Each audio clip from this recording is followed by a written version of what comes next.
Freelancer! Welcome to the Full-Thrive YouTube channel.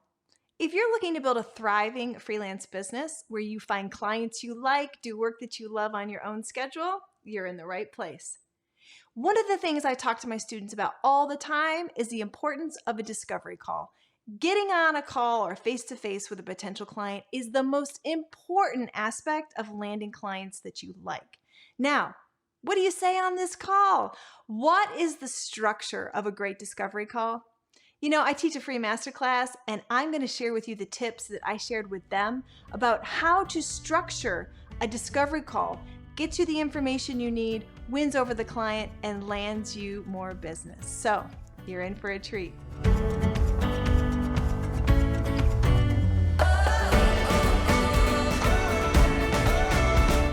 Let's dissect the structure of a discovery call. What do we say in the call? What is the purpose of the call? What a call should look like? And I'm going to show you my schedule, and you're going to be like, it's so, of course, that's so easy. That's so not as easy as you think.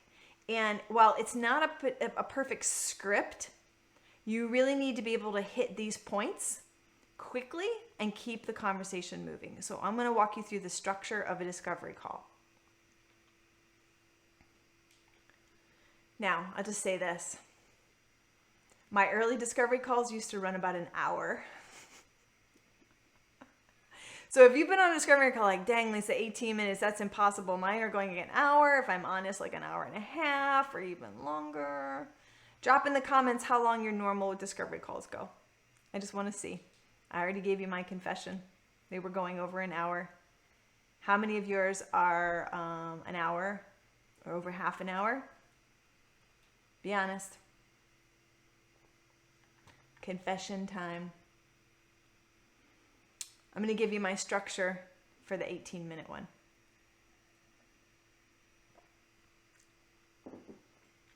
All right. The first few minutes, and I will go through these in finer detail here, is rapport. It's just rapport.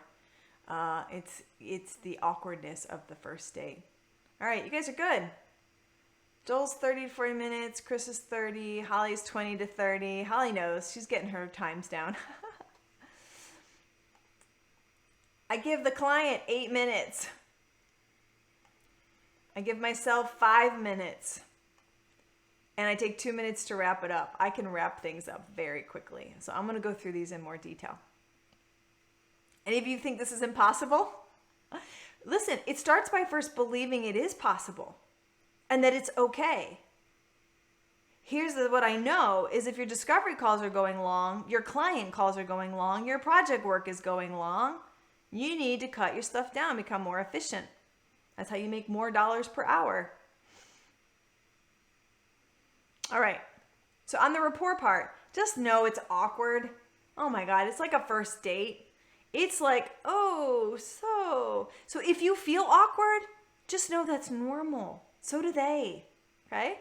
So be okay with it being awkward at first. Always be the first one to start the conversation. Remember the power position? Be the first one to start the conversation. They're in your Zoom room. You are the host. They are the guest. You start the conversation. I always talk about location or weather. I hate small talk, guys. Literally, it's so cliche. I hate small talk. It works every time. People love to talk about where they live, what the weather's like, what's going on. Please don't talk politics right now. So I'll always be like, so what part of the country are you sitting in? Like, where do you live? And they're like, oh, I live in such, and like do the small talk thing. Wow, that's great. I sometimes will wait and they'll ask me, where do you live? I'm like, oh, I'm over here in sunny LA. Don't hold it against me. There's a little bit of a joke, whatever. We're, struggling over here. It's only 80 degrees today. I got my jacket on. Whatever.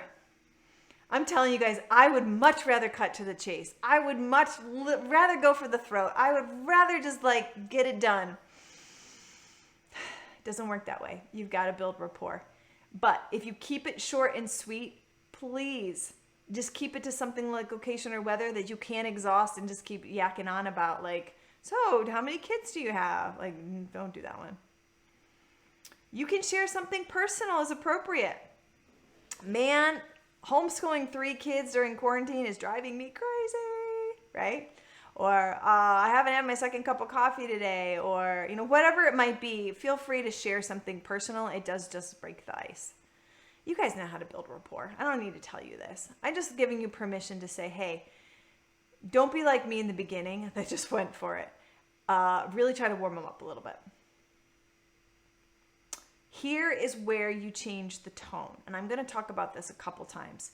A lot of you are kind of going, oh, I get so nervous because I don't know how to guide the conversation. You can change your tone. You can sit up in your chair. You can clear your throat. And I change the tone almost abruptly. And I'll be like, great. Thank you for your time today. That is a really great transition. You are thanking them. Instead of like, let's get going with this. That's what I really say in my head. Thank you for your time today. I'm really excited to hear about what you have to say. So let me move to that one. All right, so now we're into the client part.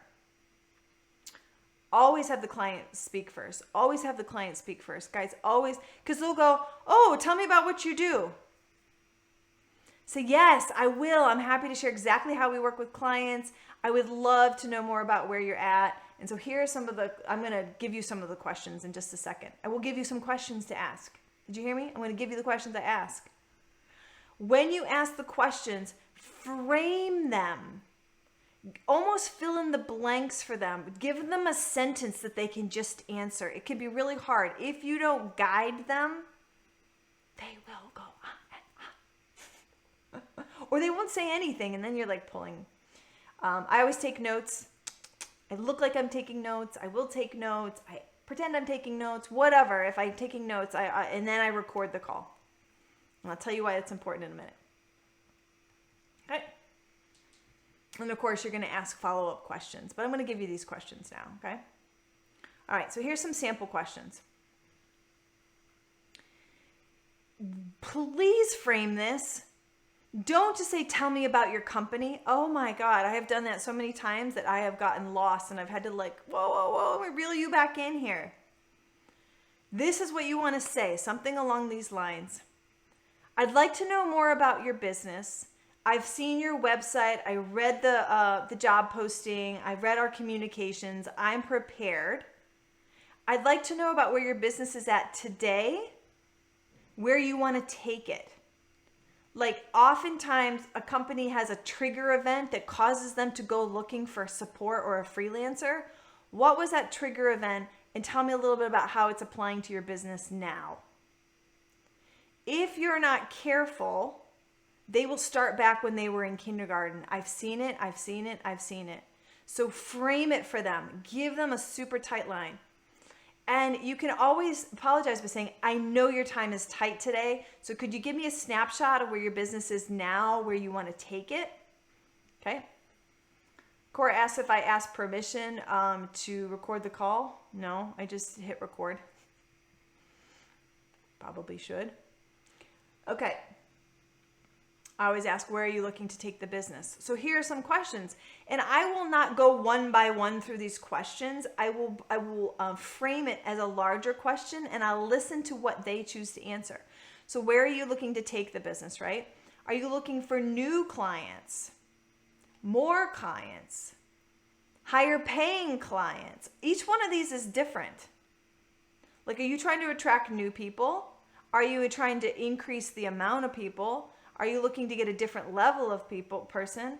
Are you launching a new product or service? So guys, you can ask this. So your first question is like, tell me where you've been in the last 12 months. The next one will be like, tell me where you're going.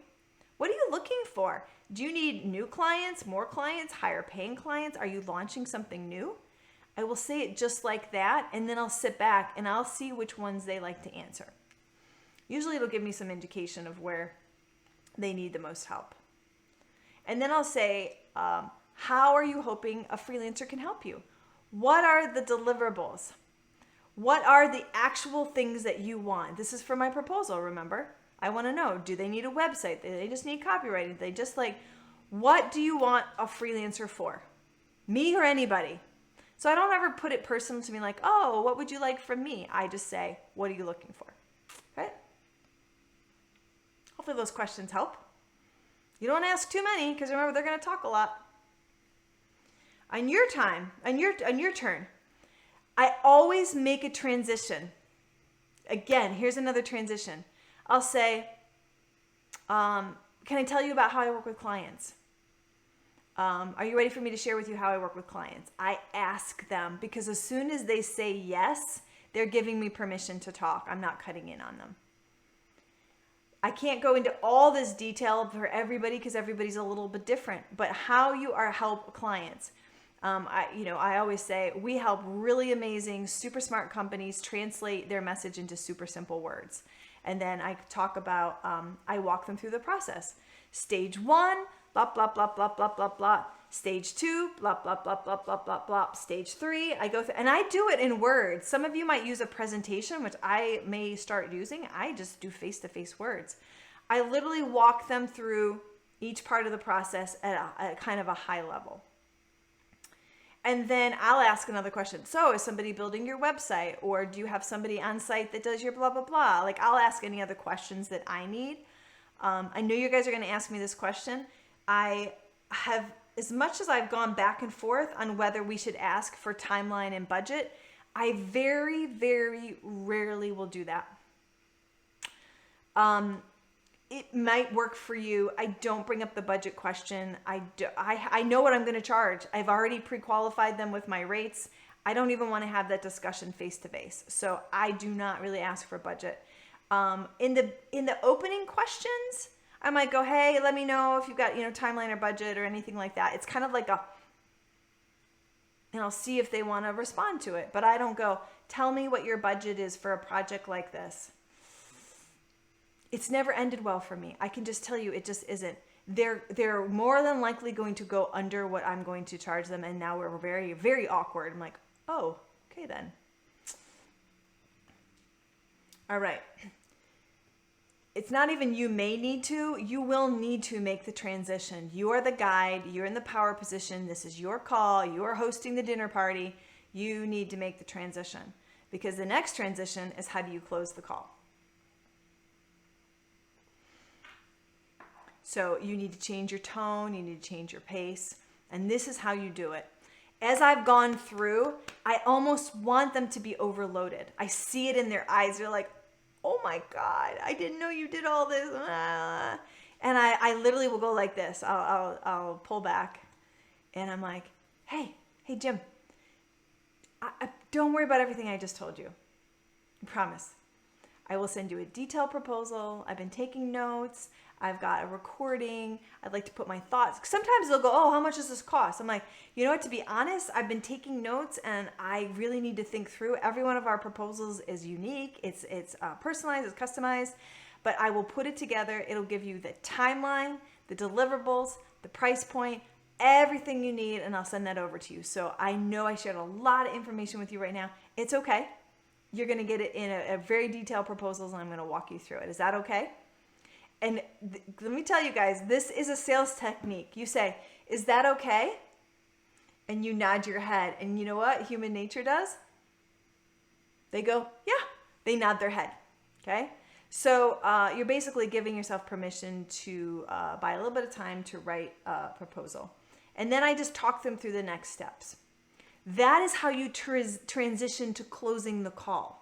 Because you've already, I don't even say, do you have any more questions?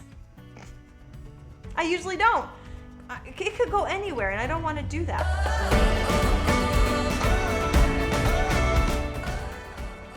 Hey guys, thanks for watching. I hope you found that valuable. If you're looking for more on freelancing, how to find clients you like, do work that you love on your own schedule, there are a ton of videos that you can check out throughout the channel. Now, I want you to subscribe below if you like this, and you will always be notified when a new video drops. Lastly, we have a Facebook group we would love to have you join. It's called Full-Thrive Freelancers, and over there we have free masterclasses, live Q&A, and an amazing community of thriving freelancers. Join us there.